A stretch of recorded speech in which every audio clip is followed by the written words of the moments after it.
Do your sweet corn get attacked by rats, mice and squirrels?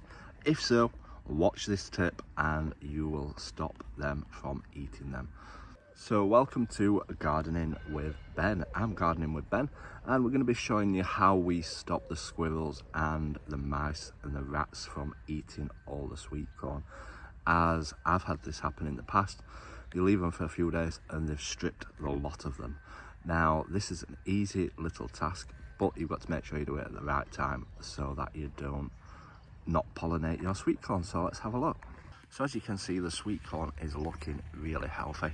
It's starting to turn brown, which is when we get our little contraption to protect them. So what do we do to protect our sweet corn? What we do is we put bottles over them. That will stop the mice and the squirrels from eating them. We have done this for the last 5 years and no sweet corn has been eaten. But you've got to wait until the tassels have gone brown, which means they're getting ready to ripen, which means they start to send the smell out to the squirrels and the rats and the mice, and they go, come on, I'm getting ready, it's time for you to eat me.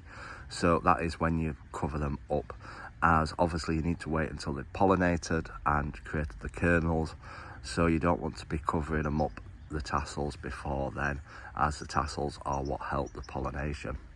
So yeah, that is all you need to do. Just get some bottles and cover your sweet corn cobs up and it will protect them until they are ready.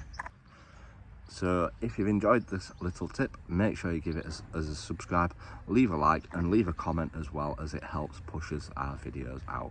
Until next time, remember, keep smiling, keep shining and keep gardening with Ben, everyone.